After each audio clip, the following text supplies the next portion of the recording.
Siemano, witam serdecznie w kolejnym odcinku. Dzisiaj sobie odpowiemy, czy rower tego typu jest rowerem legalnym, czy nielegalnym, bo piszecie do mnie w komentarzach niejednym, czy ten rower jest legalny, nielegalny. Ja powiem Wam szczerze, jestem zmęczony już takimi komentarzami, bo co film się pojawia, to z 2, 3, 4 komentarze się pojawiają na temat legalności tego, dlatego ja już przestałem odpowiadać nawet na takie komentarze, bo no ile można. Przepisy trzeba czytać, głównie przepisy, czyli źródło, a nie w jakichś artykułach czytacie durnych, co jakimś redaktorowi coś się tam wydaje, nie? A teraz słów kilka, czy taki rower jest legalny, czy nielegalny według polskich przepisów. Więc na sam początek powiem, co to za rower. No, jest to Engwe EP2 Pro w wersji europejskiej. 250 nominalna wartość, jeżeli chodzi o moc silnika. Szczytowa jest dużo większa, do tego dojdziemy później. Manetka była w standardzie, można ją oczywiście ściągnąć, ja sobie ściągnąłem. O legalności manetki zaraz sobie porozmawiamy. Koła tutaj nie mają najmniejszego znaczenia, czy są grube, czy cienkie. Więc tak, na sam początek przytoczę przepis, jego brzmienie. Rower jest to pojazd nieprzekraczający szerokości 0,9 metra, poruszany siłą mięśni osoby jadącej tym pojazdem. Rower może być, i teraz to właśnie dla nas, rower może być wyposażony w uruchamiany naciskiem na pedały pomocniczy napęd elektryczny zasilany prądem o napięciu nie wyższym niż 48 V, o znamionowej mocy ciągłej nie większej niż 250 W. Zaznaczam, znamionowej mocy. To jest słowo, do którego zaraz wrócimy. Którego moc wyjściowa zmniejsza się stopniowo i spada do zera po przekroczeniu prędkości 25 km na godzinę. I to też można interpretować dwojako, zaraz też o tym powiem. Czy jest tutaj mowa o tym, że rower nie powinien posiadać manetki? No nie, nie ma. Jest tylko mowa, że rower może być napędzany poprzez nacisk na pedały. Jeżeli nie ma mowy nie ma słowa użytego, że manetka jest nielegalna, to już Wam powiem, że manetka jest legalna, ponieważ mówi o tym unijna dyrektywa, nie pamiętam teraz jakieś tam te numery, sobie znajdźcie, unijna dyrektywa o manetkach w rowerach. Manetka w rowerze elektrycznym może być dopuszczona do tak zwanego walk assist. Jest to funkcja podprowadzania, którą poprzez naciśnięcie manetki rower nie przekracza prędkości 6 km na godzinę. I to jest właśnie służy do podprowadzania pod górę. Czy na przykład idziecie, jest Wam ciężko, naciskacie sobie i ten rower podprowadzacie. Dużo rowerów elektrycznych nie posiadających manetki ma funkcję walk assist pod którymś klawiszem tutaj zlokalizowanym. Tutaj tak samo jest. Zaraz Wam tu zademonstruję.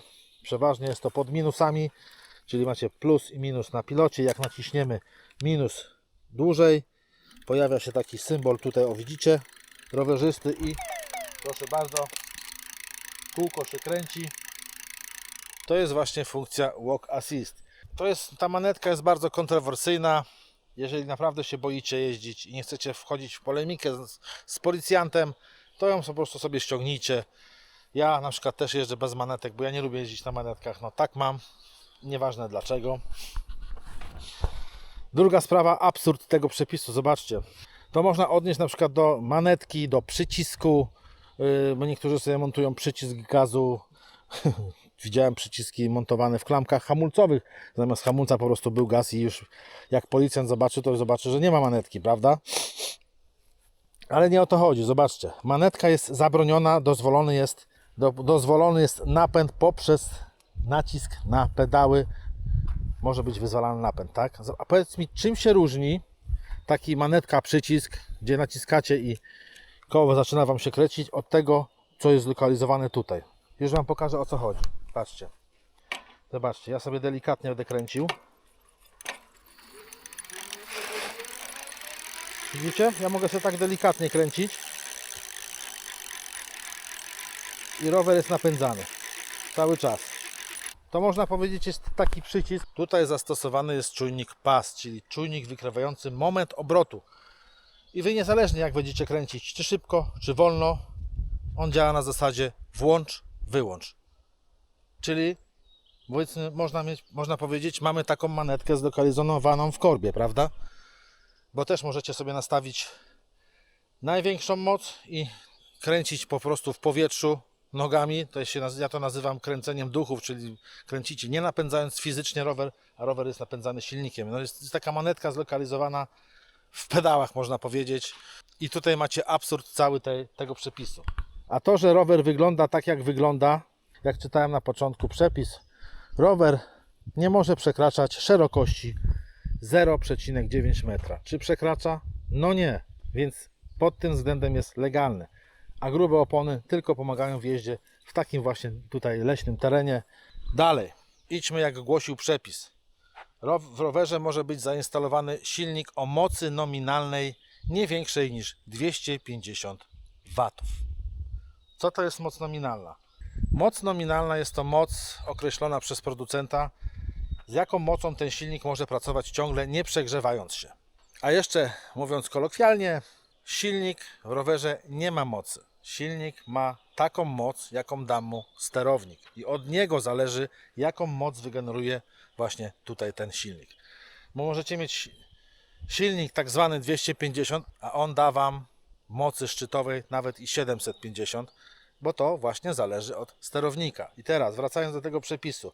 Silnik w rowerze nie może przekraczać 250 W mocy nominalnej. Moc nominalną określa producent roweru, zastosowując tutaj stosowną tabliczkę znamionową i tutaj macie, zobaczcie, prędkość 25 km na godzinę, a z tej strony będzie to widać power, widzicie to? 250 W. Powiecie, a to tylko naklejka, którą sobie można nakleić. Nie, tu producent określił moc znamionową tego silnika na 250 W. Pytanie teraz, czy w przepisach jest coś o mocy szczytowej? No nie, nie ma nic o mocy szczytowej. A w myśl zasady, co nie jest zabronione, jest dozwolone.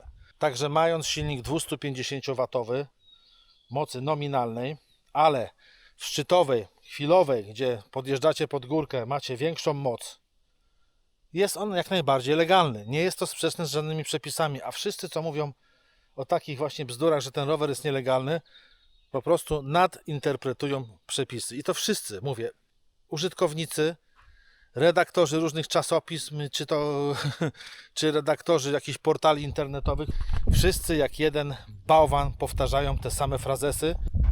Dopóki w przepisach nie będzie nic o blokowaniu mocy szczytowej, że rower nie powinien posiadać mocy szczytowej większej niż 250 W, jak tak by już miał przepis, to wtedy ten rower byłby nielegalny. A tak jest ten rower całkowicie legalny. Prędkość maksymalna tego roweru to też 25 na godzinę.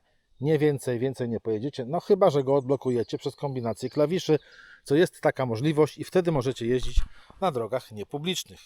Całkowicie legalnie. A w ogóle słowo nielegalne. Co to znaczy nielegalne? Nielegalne mogą być narkotyki. Nielegalne może być alkohol bez akcyzy. Dlaczego to ma być nielegalne? Jeżeli to by było nielegalne, to nie można by było tego sprzedawać u nas, prawda? Coś może być ewentualnie niezgodne z przepisami, żeby mógł się poruszać po drogach publicznych i taka jest prawda.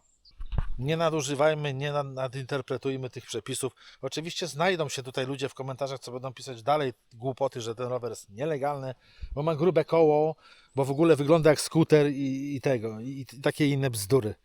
Nie, ten rower wygląda jak wygląda i jest zajebiście wygodny i zajebiście się jeździ w takim terenie.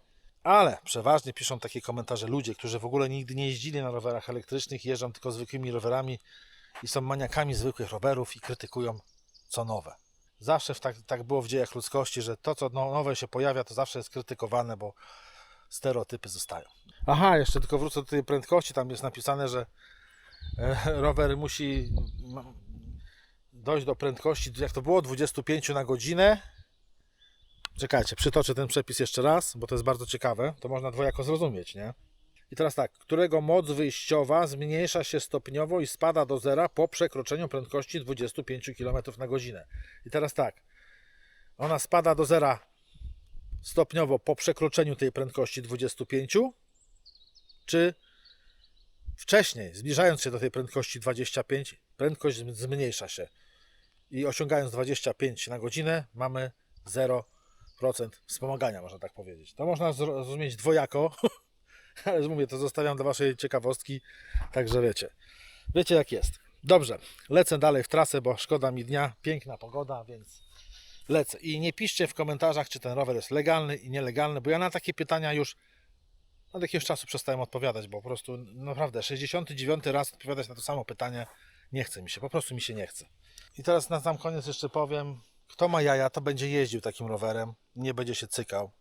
A kto nie ma jajec, to niech jeździ zwykłym rowerem i takim najlepiej analogowym, jak lubi, ale niech nie hejtuje tych, co chcą jeździć na takich rowerach, tak jak ja. Ja jeżdżę od 9 lat takimi rowerami, tylko jeżdżę z głową, nie zapierdzielam, ale powiem wam, że widzę czasami i też jestem przeciwnikiem tego typu idiotów, co jeżdżą na tych rowerach, nawet na takich odblokowanych rowerach. Słuchajcie, ostatnio nawet jechałem, mija mnie koleś na takim rowerze, no chyba z 45-50 na godzinę jechał w kasku na Engwasie którymś tam. Takim bardziej jak motorek, też prezentowałem na swoim kanale taki motorek. No zapierdzielał koleś po ulicy, bez żadnej rejestracji, w kasku. No słuchajcie, tacy ludzie właśnie nam robią zły PR. Ja należę do osób, które jeżdżą normalnie. Ja nie przekraczam prędkości 20 na godzinę jak jeżdżę. Wiem, że dla niektórych to bez sensu. I ci, co właśnie tak piszą, że bez sensu, rower elektryczny powinien zapierdzielać, to właśnie oni psują nam renomę. Jeździmy normalnie, wśród ludzi wolno, nie zapierdzielajmy, nie zwracajmy na siebie uwagi przez jakieś głupie kaski takie motocrossowe, kupujecie sobie na zwykłe rowery elektryczne, kaski motocrossowe. Do tego są lasy, na przykład w lasach sobie możecie tak pojeździć. Tutaj was nikt nie będzie ganiał za takie coś. Ale na miłość boską nie wśród ludzi, zapierdzielacie. W parkach, też w parku gościa widziałem, no zapierdziela, ludzie idą z dziećmi, a ten zapierdziela z 35-40 na godzinę, aż kurczę za nim leci w kasku. No debil, no tacy ludzie debile i takich ludzi powinno się właśnie likwidować. Nie w sensie, że wiecie, eksterminować, tylko likwidować z dróg. Dlatego przepisy powinny być tak zrobione, żeby to powinno, że to, nie wiem, jakieś prędkości maksymalne być, ale nie moce jakieś. To ma znaczenie, moc w rowerze 250, jak taki kolarz zwykły mija mnie z prędkością 40 na godzinę po ścieżce rowerowej. Mało tego, czasami oni po ścieżce nie jeżdżą, tylko jest ścieżka rowerowa, oni jeżdżą normalnie asfaltem. No ale to już jest inna bajka. Dla mnie to jest takie bez sensu. Hulajnogi mogą mieć manetki i to takie, wiecie, popierniczone. Dobrze, już nie zgłębiajmy dalej tematu, bo im dalej w las, tym bardziej mnie nerwy ponoszą z tym debilnym rządem i w ogóle co... Dobra, dobrze, kończmy te rozważania. Piszcie w sekcji komentarza, co o tym myślicie, tylko jakoś normalnie piszcie, a nie będziecie mi wyzywać od debili, kretynów i w ogóle takie komentarze zostają bez odpowiedzi, a kretynem ty zostajesz i tyle po prostu. Kończymy. Trzymajcie się, do następnego.